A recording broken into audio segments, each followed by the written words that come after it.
Okay, we are continuing our series on the attributes of God. Last week we talked about God's aseity, how God is self-sufficient. God never had a beginning. God will never have an end. There was never a time when God was not God. And so we also talked about how when God created, He did not do so because He needed anything. God never had any need that He needed to fill. He wasn't lonely. When He created the universe, it didn't add anything to God because God was completely self-reliant, self-sufficient, self-contained, and He did not need to do it. So why did He create?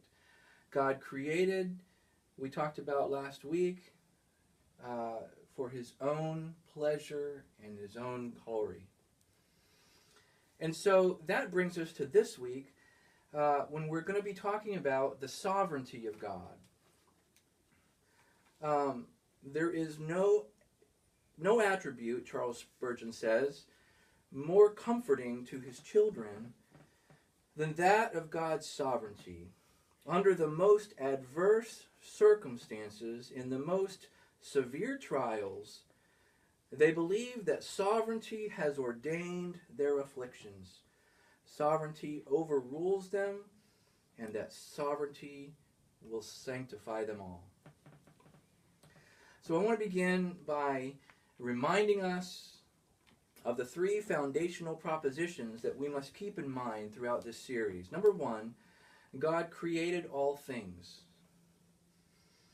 Number two, God created all things for His glory. And number three, man's chief end is to glorify his Creator. Now, the doctrine of God's sovereignty is the foundational, the bedrock doctrine of Christian theology. That God is, and that He reigns over all His creation. It is His undisputed right to govern all that He created. Think about that for 1 minute. If God created all that there is, then it is undisputed that He remains sovereign over all that He created. Abraham Cooper said, "There is not a square inch in the whole domain of our human existence over which Christ, who is sovereign over all, does not cry, 'Mine.'" God rules over all His creation with unhindered, unrivaled majesty. He is supreme in rank, power, and authority.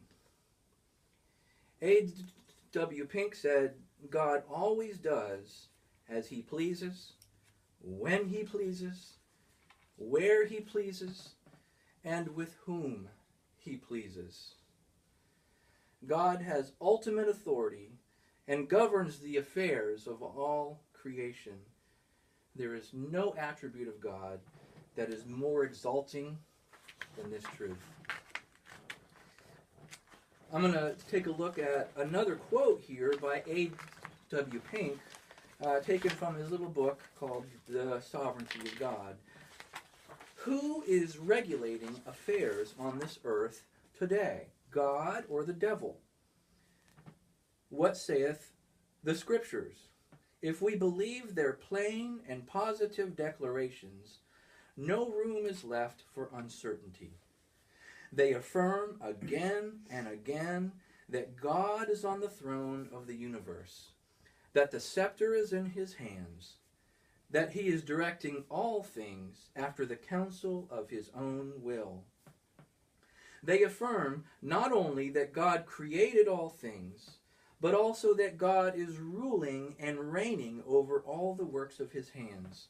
They affirm that God is the Almighty, that His will is irreversible, that He is absolutely sovereign in every realm of all His vast dominions.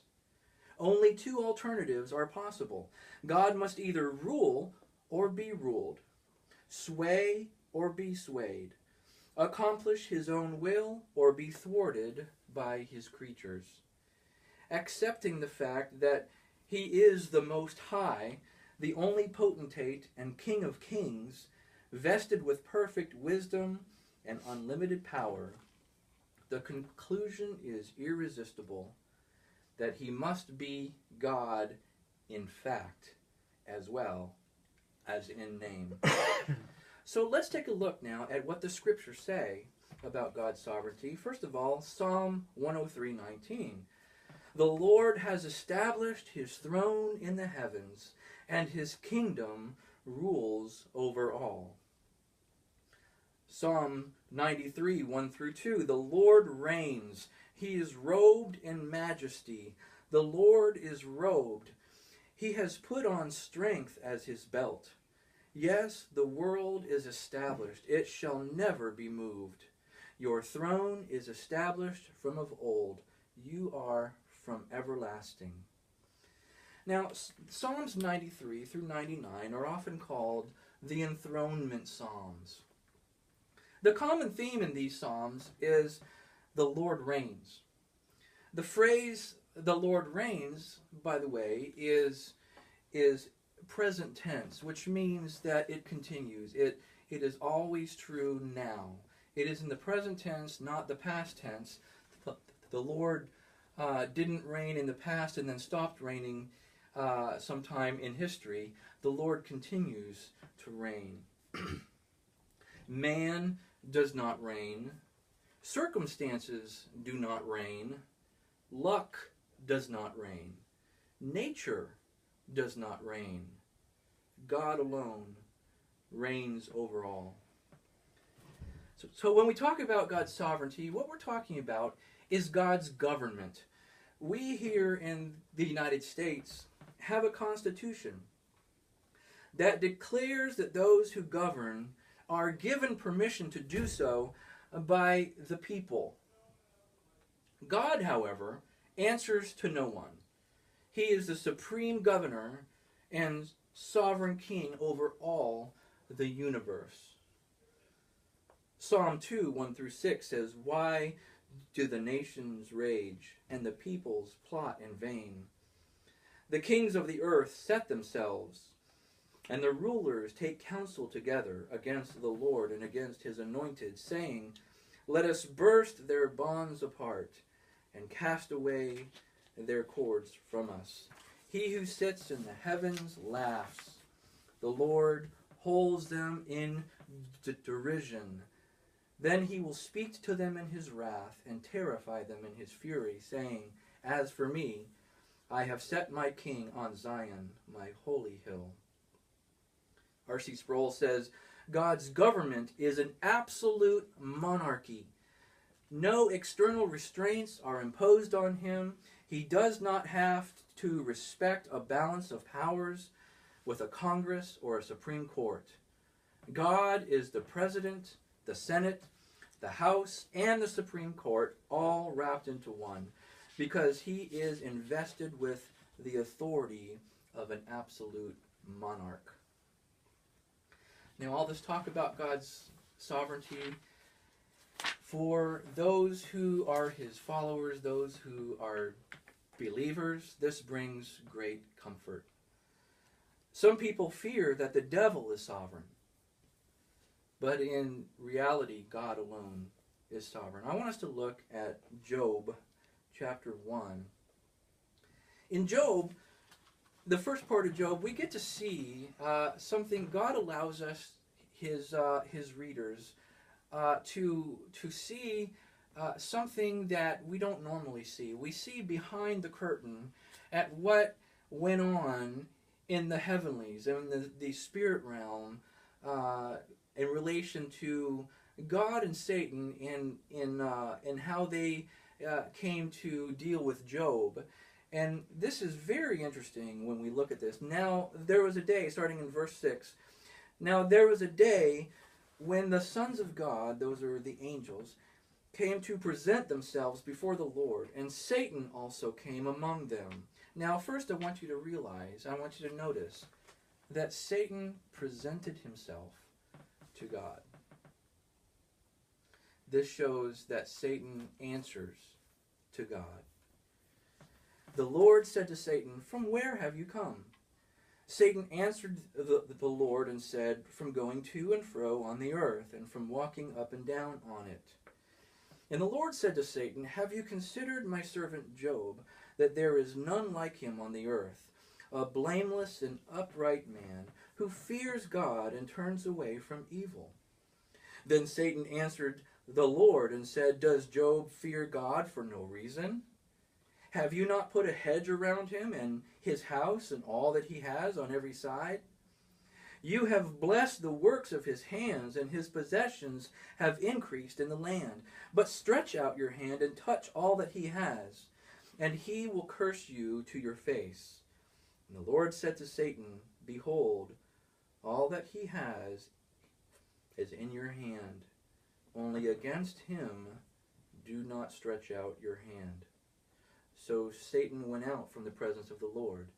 I want you to notice here that Satan could do nothing until the Lord gave him permission. And even then, God says, "Thus far and no more." So this perplexes our mind. Why in the world would God allow Satan in the first place to do something? But we're going to talk about that later on. We're going to see that God, in his sovereignty, uses even the evil in the earth to bring forth something good all the time. A.W. Pink said again, "Without a doubt, a world crisis is at hand, and everywhere men are alarmed. But God is not. He is never taken by surprise. It is no unexpected emergency which now confronts him. For he is the one who worketh all things after the counsel of his own will.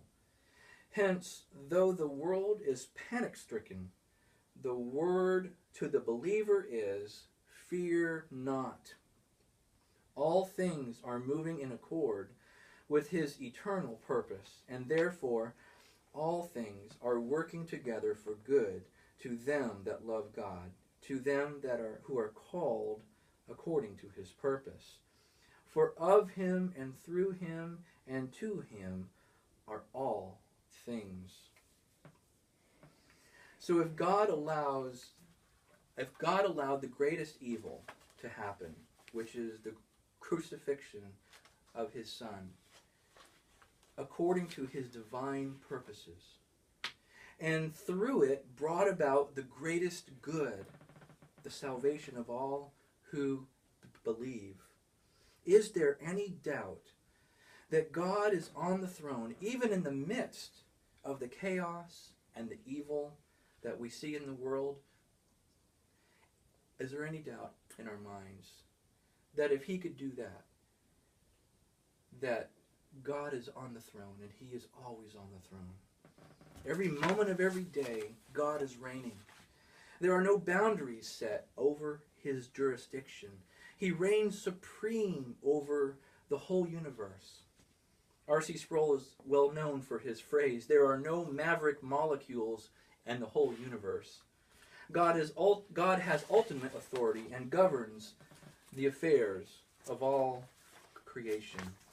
Even in places where it appears that we have kicked God out, he still reigns. He reigns over all the nations and over all of nature. He reigns over events and circumstances. He reigns over good people and wicked people. He reigns over human minds and human hearts. And yes, he reigns over the human will. Proverbs 21:1 says, "The king's heart is a stream of water in the hand of the Lord. He turns it wherever he will." Since this is true, we have no need to fear or be anxious. Nothing surprises God, and nothing is out of his control. Matthew 10:26-31 says, "So have no fear of them," talking about those who would persecute us. Have no fear of them, for nothing is covered that will